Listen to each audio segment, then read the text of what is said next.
So, very good evening to all.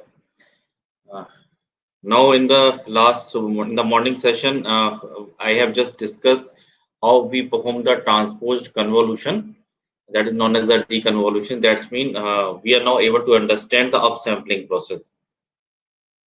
Now we know both the processes, convolution as well as that is the downsampling as well as upsampling process.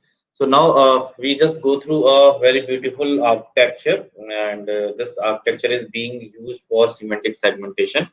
And due to this architecture, its name is given as UNet. So this UNet is developed by this OLAF, and basically this is developed for biomedical image segmentation, where we have histopathological or cytological images, and these images contain cells, different types of cells, and the purpose is to segment these cells or to extract these cells from the background. So definitely, it requires the segmentation process, and the major problem was which we face in biomedical image segmentation is it's the collection of the training data set. How we can get a trained data set. For that, we require expert pathologists, because without human efforts, it is very difficult to prepare prepare the ground truth images for the medical science. So that's why in this particular field in biomedical image segmentation, the number of ground truth images or training samples is very limited, and that's why if you apply the augmentation techniques also, still the number of ground truth images is very limited and can't be used to train a good CNN, which we have already studied. So to overcome this problem, this unit is basically designed, and it is uh, it is stated that this model can perform well in a very less amount of ground truth images as well. So this biomedical images where the annotation is very less, still this unit performs better for cell segmentation, and that's why this model is quite popular for the image segmentation of biomedical images, where we have to extract the cells. So, as we already have gone through that, if we use the LXNet, and it uses only 8 layers, and to train this model, 1 million training images are required to work it properly. But in such cases, in case of biomedical, we cannot collect this large amount of data, and a human being is not able to generate such amount of data, and that's why this is the limitation. And to overcome this limitation, this unit performs tremendously better as compared to other models. So this is the unit.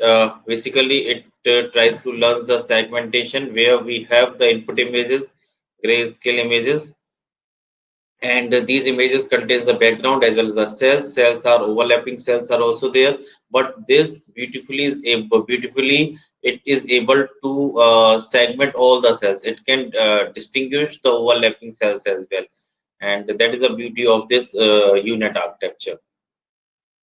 So, and this is applicable, we can train this model with a very few annotated images as stated, and approximately 30 images per applications are only required to train this system. So that is the beauty of this unit architecture. So this is the architecture of a unit. Let's try to understand this architecture and how it performs the operation. So you will see here it's a U-type structure, and only few non-operations are being performed. You will see we are using some arrows over here. This the blue arrows. This blue arrow represent the convolution operation with 3 by 3 filter, and followed by a ReLU layer. So this is, you all know how we perform the convolution with ReLU layer. Then we are using these white arrows, gray arrows. In gray arrows, they are representing only cropping and copy and cropping function. Basically, we are performing some concatenation. I will explain this. So, and one more arrow which it is showing is this brown arrow. It is a max pooling operation by 2 by 2. So you all know what is the max pooling operation. Then we have a green arrow. Green arrow, the up convolution means upsampling. And I have just in the morning session, I explained how upsampling process is being performed. And finally, this is the arrow, last arrow, which just represents the light green, which represents the convolution, one by one convolution. So we all know the all the operations. There is nothing new. Convolution is being used, and everything we have already studied. Only they have just attached all these layers in a beautiful U architecture, and that performs tremendously well. So let's try to understand how this model works. So here, if we give input image, so since it is a grayscale image, so number of channel in this image will be one only, and the size of this image is 572 by 572. So this is the input image. Now, first we will apply the sequentially we will apply two convolution. First convolution operation followed by ReLU, second convolution operation followed by ReLU. So input to this image is one channel input image, and now it is using 64 filters. It is using 64 filters. So here we are using a convolution, and with convolution width, you can see here this is the convolution operation. You all know here we are using a 3 by 3 convolution. 3 by 3 convolution we are using, and we are using an ReLU layer, and this ReLU layer, and this we are using 64 such filters. So you can generate the output. So output size will also be reduced because we are not using any padding over here. So now the state size is 1, so the output size become 570 by 570. You all know how to calculate the output size by this n minus f plus 2p divided by s plus 1. This is the output. So if for this first convolution layer, the output size will be 572 minus 3 plus 2 into 0 divided by stride size plus 1. This is 570. So the output size of this image is 570 by 570. And then we apply second convolution layer with the followed by ReLU layer, and the size also again decreases to 568 by 568. So this is the first step. Of here also we are using the 64 number of filters. So you all know the operations. So this is not a tough process to understand now. Now next is the max pooling operation over here. Then the next phase we perform the max pooling to reduce the height and width. So here after applying the max pooling, the size becomes 284 by 284. Size become 284 by 284. So this is the size. Now after max pooling operation, definitely after max pooling, number of channels will remain 64. But after it, we have followed the convolution operation, two convolution operation with 3 by 3 filter, and now we have used the number of channels. Sorry, number of filters we are using 128. So now the output size after this two convolution operation becomes 280 by 280, and number of channels is 128. This is the second phase.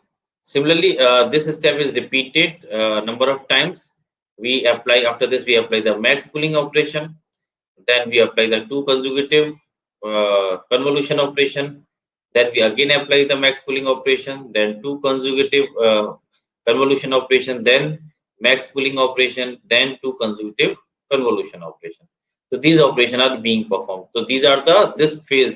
In this phase you will see we are from where to we are reaching to what is available, where to what. Is it clear? So this is the where to what operation. Now what we have to do? Now we have to perform the upsampling process, because here only we can get the information that what is available over here. Now we are not applying any fully connected layer. We are ignoring the fully connected layer, and now we are only converting a upsampling process. Now we will deep back. We will just upsample the input value. For this upsampling process, this will be the input value, and you know how we perform the upsampling. The output of this upsampling will be larger in height and width, definitely. Now what will happen over here? Now you will see here, after performing the upsampling process, this is the output.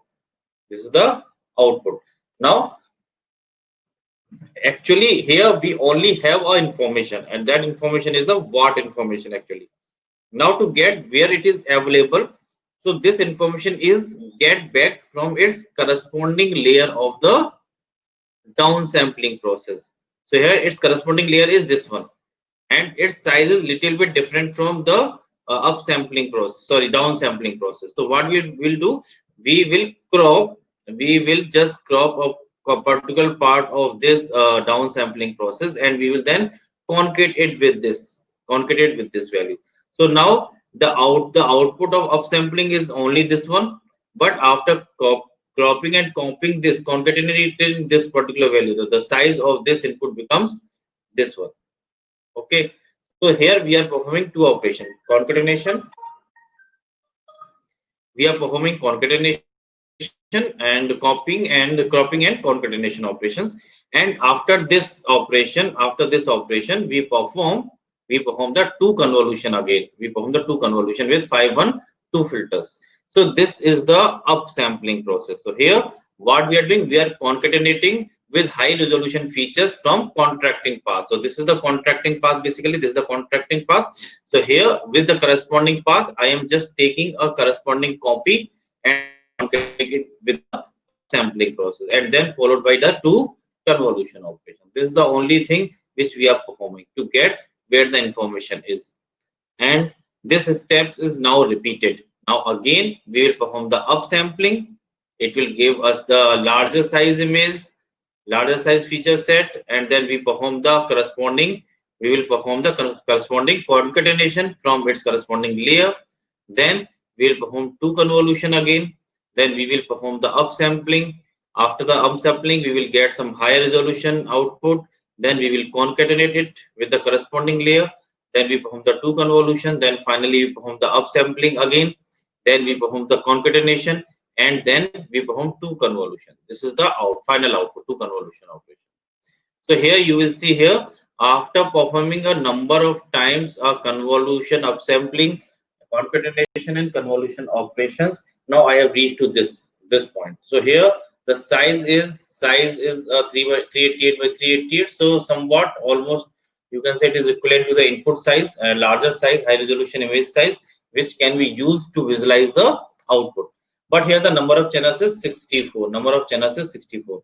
But in segmentation, in image segmentation, we are talking about the cell segmentation. So if we have the cells, so this is a binary classification problem. You can say we have to provide two colors. One is for background, and second for cells. So that's mean only two types of pixel information are required. In semantic segmentation, I will classify each and every pixel into two classes. One is background, the second one is the cell. So finally what I will do, I will just perform a one by one convolution. I will perform here one by one convolution. If I apply the one by one convolution, only one filter, then only one output will be there. But I will use two filters because there are two classes in the output layer. So one by one filter with two filters I will use, one by one convolution, two filters of one by one convolution I will use. So it will generate two outputs, and these outputs will work as a semantic segmentation of the images.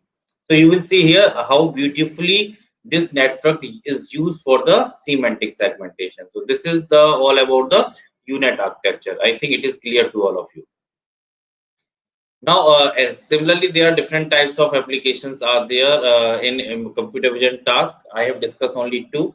I have discussed the image classification, and then I have discussed the semantic segmentation. There are other categories are there, just like the image classification and localization. I have given you a hint in the image localization, where we can use one of the approaches. We can use you can say patch-wise classification, and that can be used for object localization. Similarly, we can use for object detection. So these are the different types of application that are being used by deep neural network, and we are getting the success in these different computer vision tasks. So in UNet architecture, this phase from where, because we are increasing what and we are reducing where, it is known as a contraction phase, and this is known as the expansion phase, because we are going from low resolution to high resolution images. So this is all about the theoretical part. in which I have just covered from the basics of the fundamental of the deep neural network.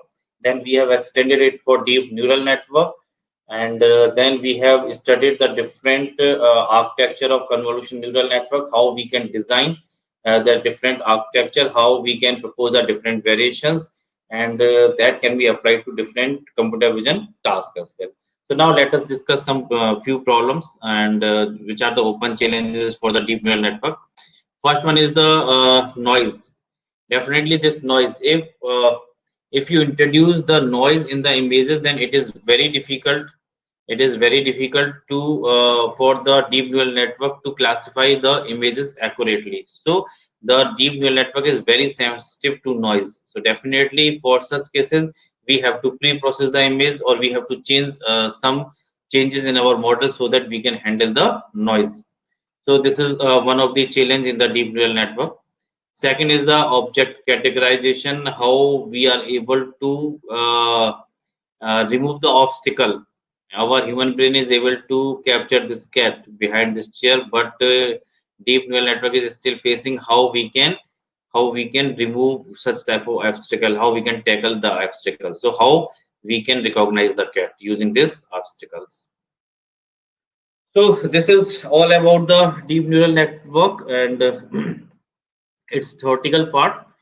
Now let's try to go through the implementation part, how we can implement this deep neural network.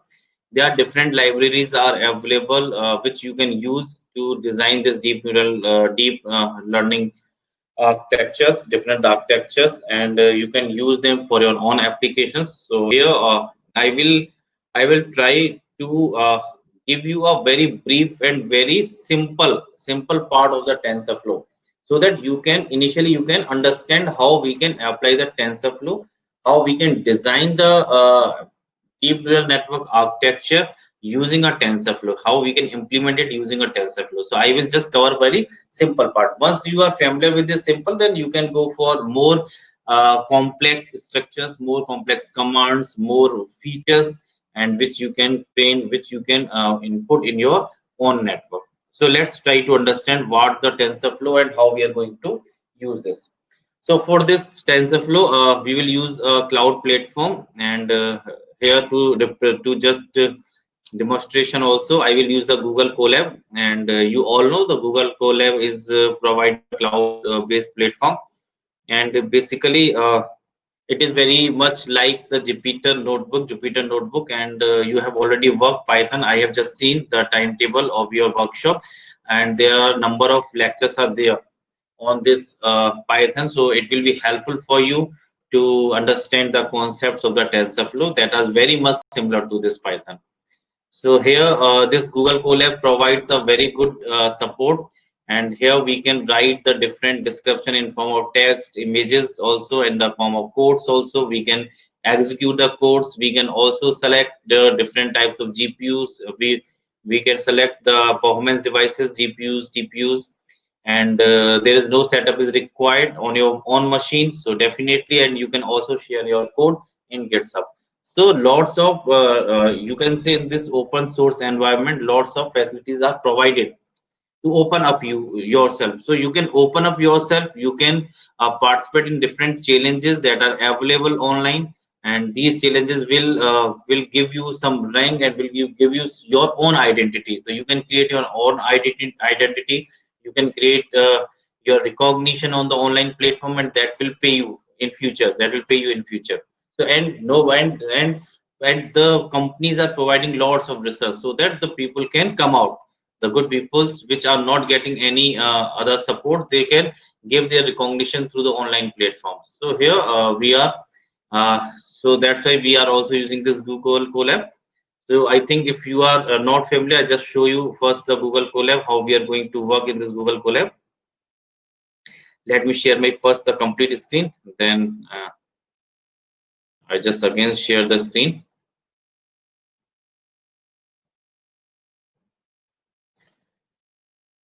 So now my complete screen is visible to you. So now what I will do, I will just go through the Google Colab. So we can type Google Colab. So you can open this Google Colab. So here, if you have already a file, you can open that file. You can upload a new file, and you can take the file from this GitHub, and so all facility. You can also take the file from your Google Drive, and you can open the new notebook. So first, let's open the new notebook, and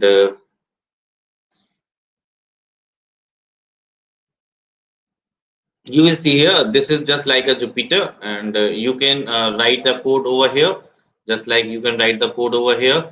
You can just add more number of cells for the different codes. You can add the text. You can add your text to explain your code to all the online users, or if you want to send to someone, you can just put your information comments in this particular text field. You can also post your images as well. So everything can be run over here. Now you can select the hardware for. You can select the GPU, TPU, and you can select, and you can work out on your code in this particular Jupyter. Here you can just give your name, whatever you want to give it name. Last here we give it a GIT workshop, and we'll try to just demonstrate the different codes to this GIT workshop. You can also download it in your own OpenNote on system in Python code or in IPYNB if you want to work in this Jupyter Notebook in CoLab online. So these are the different facilities are available, and which are very useful and user convenient. You can use these easily. Okay, so let's try to work on this Google Colab. Now here, let's try to introduce this TensorFlow. What is TensorFlow and how we are going to use it? So this TensorFlow is an open source library, and nowadays you are seeing that everything is generally is an open source, and that's the beauty. Then you can also contribute in these open sources, and you can also propose your own libraries as well.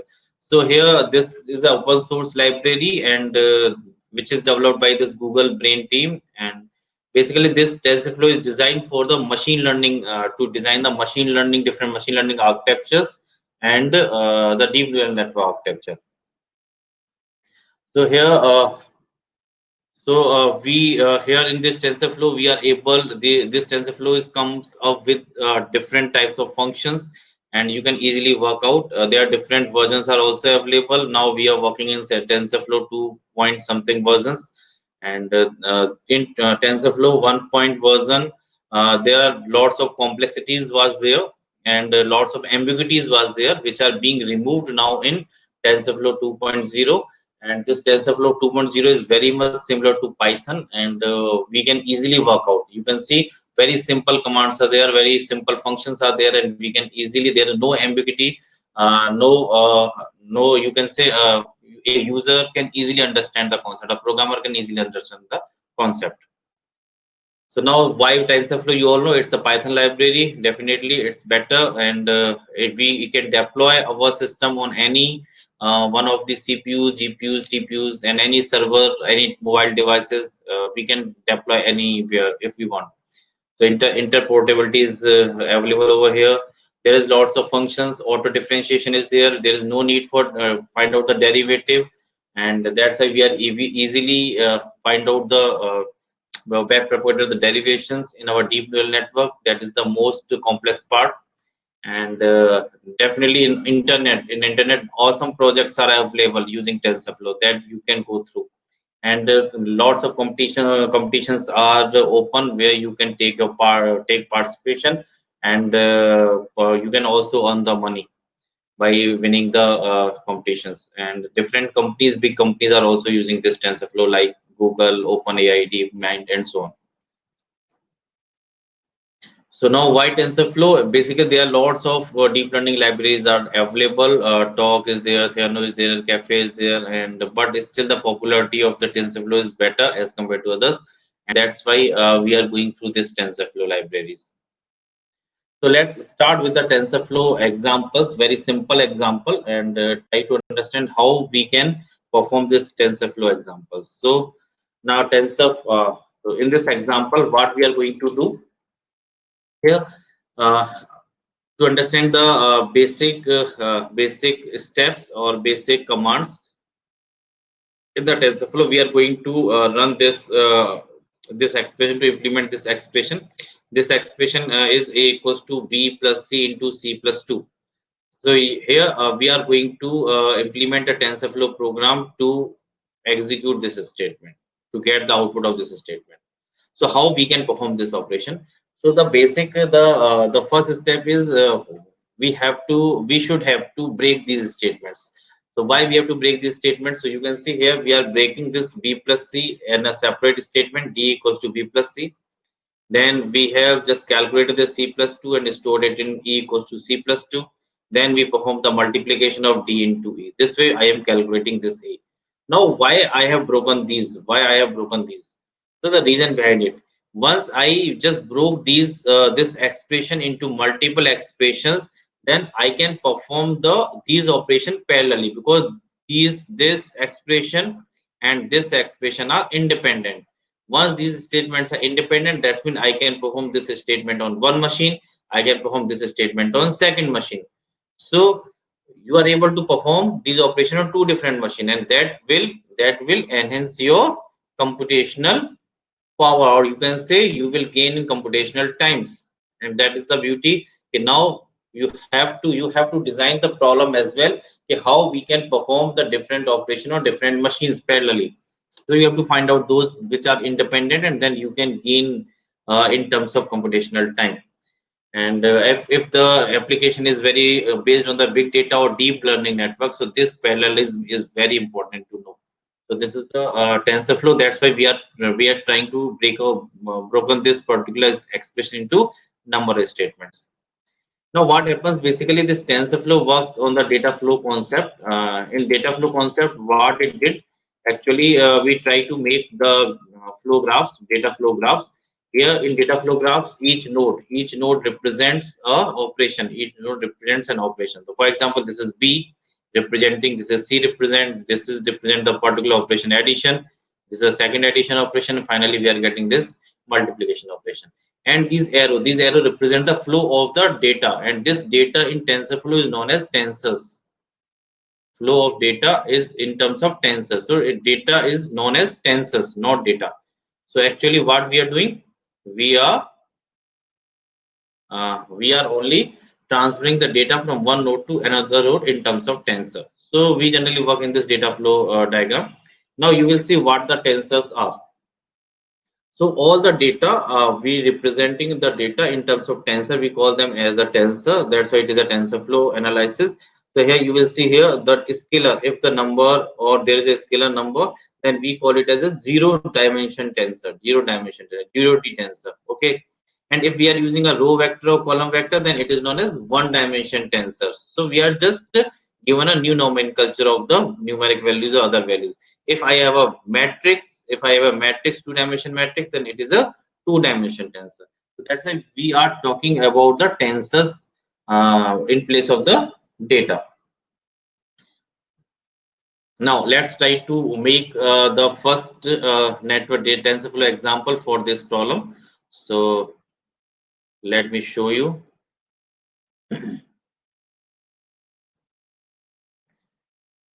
So let's try to make this code, and you will be able to understand how we can perform the operation using TensorFlow over here. So now the problem is, we just type the problem, what we have to do. Let me just put this back. Okay. Now what I have to do, I have to solve the expression a equals to b plus c and into, then I have to perform c plus d. I have to perform this operation, and secondly, I have to find out the output. I have to find out the value of a, and for that I have just broken this particular expression into three expressions. So d equals to b plus c. First I will solve d equals to b plus c. Then I will solve e equals to c plus d. Then I will solve a equals to d into e. So this way I have to solve these expressions. Okay. So I have to make the code for this particular expression. Uh, let's give some gap so that no confusion should be there. Okay, so now the first step in this expression, in this making a program for any particular problem, is we have to declare the variables and constants. So we have to declare the variables and constants.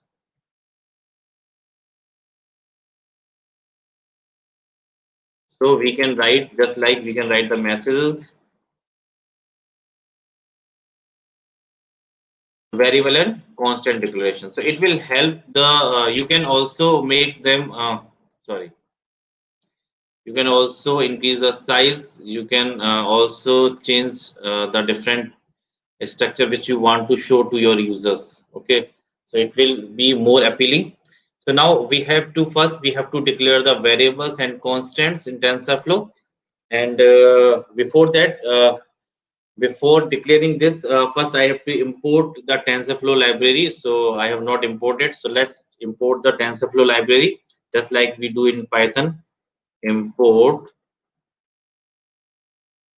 TensorFlow as, we can give it a name, TF. Okay, so this is the, we can run it from this place. So we have, now this way we can import the TensorFlow.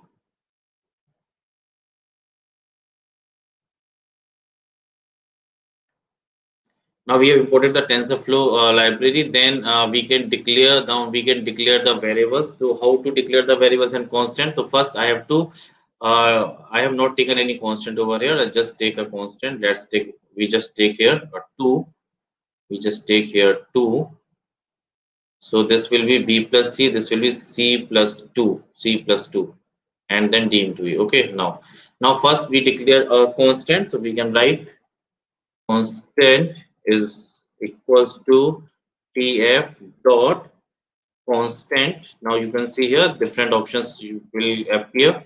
So we can type constant. Yes, constant is over here. I will press the enter. So I will get the tf dot constant, and then I can assign it a value 2.0. You can see here the description is there. You can also take the help of Google if you want to understand more detail about the different objects. So I can write 2.0. So this is the constant which we have declared. And here if once a value is assigned, the automatically its type and its value will be assigned to the constant. Now next we have to declare a variable b, because we have to solve this b plus c. So I have to declare two variables b and c. Okay, so now first I will declare a variable b equals to tf dot variable. So there is a capital V. It's a case sensitive, so we have to write capital V. So variable is now available. I just press enter. Tf dot variable. Now I can initialize this value. I just initialize this value to 2.0. So there are more number of parameters you will see here. We can set it. It is whether it is a trainable or not, and parameter. We can also select its type. Specifically, we can give it its type. Here, if we are not giving the type, it will automatically take according to the value which we are assigning. So different types of other features, properties are available which you can use. There now here we are only using very simple explanation. That's why I'm just using a very simple features. So now I have declared this variable b. Now I can use this variable c. So I can declare c equals to tf dot variable, this variable, and then I can assign it a value. Let's take 3.0. So this way I have declared all the variables. I have declared b, I have declared c, and I have declared 2. So all these variables, because they contains b, c, and a constant, all these three are declared. Now I can execute these statements. So there is no error. So now we move forward further. Now we have to perform the operation. So we can write here the TensorFlow operation. We have to write TensorFlow operations. Okay, and we can write this TensorFlow operations. Then we can go for code. Now this is the TensorFlow operation. Now what we have to perform? First we have to perform the addition between B and C. Addition between B and C. This B and C are the variables. So it is very simple. There are very simple functions are there. We can write D equals to, we have to write D equals to B plus C. So we can write TF dot, which function? Add. There is an add function. This is a add. So we can write add. Then there's the values which we have to assign. The first value we have to give B, then comma C. So this is the B equals to TF at B comma C. So we have performed this operation. Then we have to perform this addition, constant and C value. So E, we have to store it in E. We can write E equals to TF dot add, this add, and then we can write C comma the constant which we have assigned, we have already declared. Okay, this is the constant which we have declared. Okay, so this is the E value, and then finally after performing these two operations B and D, I have to perform the operation A equals to D into E. So I will write A equals to TF dot multiply. These are simple nominations are there, so you can use these nominations, and I have to write B comma E, B comma E. I have to write A equals to A equals to. So these are the three operations which I have to perform. Now after these operation, now I have to execute, I have to just print the value of A. I have to print the value of A. So now initially in TensorFlow 1, we have to create the sessions, and using the sessions we can only able to run these statements. But here in TensorFlow 2.0, now the sessions are replaced by the eager execution. Eager execution. So these eager execution are very much similar to the Python, and there is no need for any. There is no ambiguity in the statements. There is no session is required now, and we can directly print the value just like in Python we use. So now we have to print the value of A. I will write print the variable value of A is. I can use, you already perform the Python workshop, so you have the knowledge. And if someone has worked in the TensorFlow 1, so definitely it is different in this scenario. TensorFlow 2.0 is much easier than TensorFlow 1. So now I can use format. There are other ways to print also, so I can write over here A. So when I will just run this statement, now you will see here I get the value of A is 25. So this way it's very simple. You have seen how beautifully we are able to execute. We are able to make the program in TensorFlow. It's very simple to make the program in TensorFlow. Okay. So now, so we have seen here how we have made the program in TensorFlow.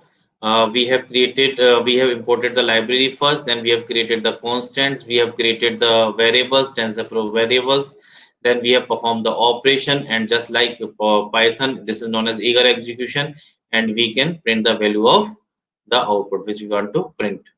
So this is the TensorFlow examples. Now, similarly, there are different types of constants you can design. You can just declare, just like in Python, we can declare this. Initially we have declared a constant, that is a scalar 0D tensor. We can declare 1D tensor. 1D tensor means one dimensional array, just like this tf dot constant. If I write 2 comma 2, so definitely it will create a tensor with value 2. And here you will see, here we are giving a name. Basically, if you want to give a name, so this name can be used in the data flow. So if you can skip this part also. Now we have, if we want to create a 2D tensor of constant values, we can write tf dot constant 0 1 comma 0 2. You all know how we can create the 2D tensors also. So this is the way we can create the tensors. Furthermore, if you want to create a tensor of a particular size, but whose all values should be initialized to 0, so we can use 0, just like in zeros we use in Python. So we can use tf dot zeros, and 2 comma 3 is giving us the size. So automatically 2 by 3 matrix is generated. 2 by 3 matrix will be generated, and here I am using the type. Type means we can use a different type. I will show you the different types available. So tf.int 32 means all the values are of integer 32 bits. So here the 2 by 3 matrix is generated. All values are assigned to 0. Similarly, we have tf.fill, and this tf.fill will create this matrix of 2 by 3 size tensor, 2D tensor, and will fill all the values to 8. In place of 0, it will fill all the values to 8. So this is way we can create more number of different types of tensors.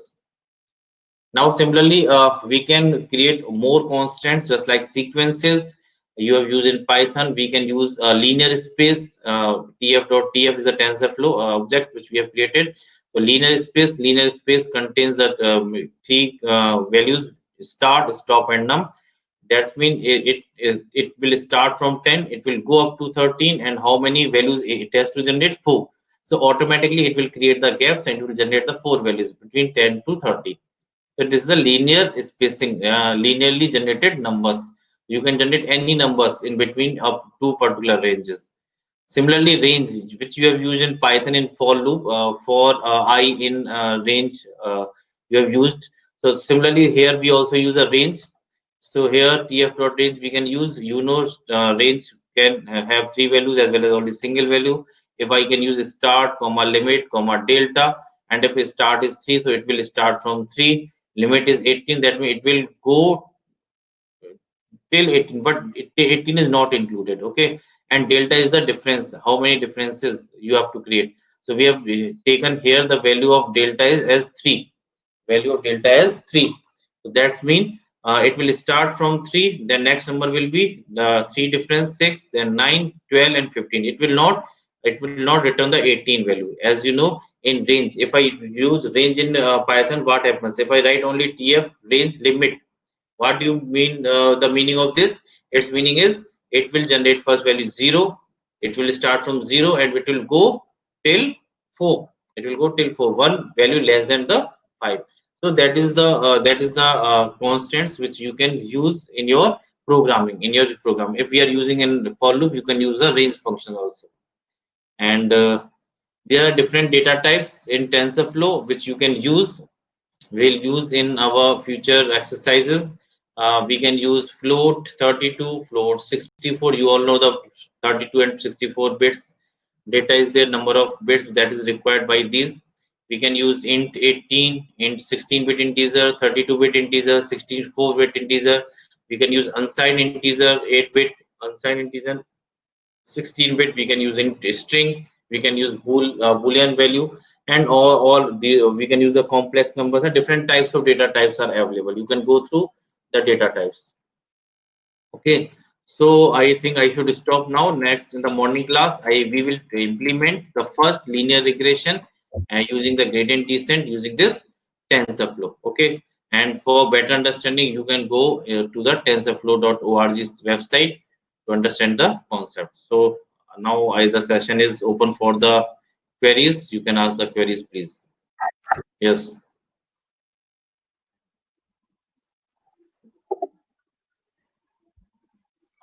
Participants have any queries, please ask.